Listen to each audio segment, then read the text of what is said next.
আগের ভিডিওতে তো তোমাদের বলেইছি যে আমি বিয়েবাড়ি এসেছি। তো বিয়েবাড়ি এসে এই যে পাশেই যে স্টলগুলো দেখে তো আমার মাথা মানে আর কাজ করছে না, মানে মনে হচ্ছে আগেই খেয়ে নিই, আগে বউ দেখতে যাব না। তো যাই হোক, কিন্তু কিছু করার নেই, বউটো দেখে এসে এই যে স্টার্টার নিয়ে নিয়েছি। প্রথমেই নিয়েছি চিকেন পকোড়া, স্টলে ছিল চিকেন পকোড়া, কফি, ফুচকা আর মকটেল কাউন্টার ছিল একটা, আর আইসক্রিম ছিল।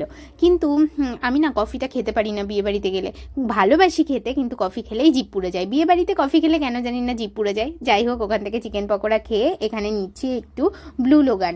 আমি একটু ব্লু লোগান চেয়েছিলাম, তো বললো দেরি হবে, কিন্তু ব্লু লোগানটা হতে একটু দেরি হয়েছে, তাই এখানে ব্লুবেরি ফ্লেভারের একটা জুস নিয়েছি আর কি। তো মোটামুটি ভালো খেতে ছিল।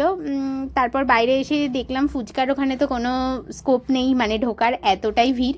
আর এখানে এসে তাই একটু আইসক্রিম নিয়ে এবার আইসক্রিমটা খেতে খেতে সবার সাথে গল্প করছি আর কি। এভাবে এই বিয়েবাড়ির স্টার্টারগুলো এনজয় করলাম, আর মেন কোর্স তো খেতে হবে, তার জন্য পেটে জায়গা রাখতে হবে। তো চলো আজকের মতো টাটা, আসছি আবার নতুন ভিডিও।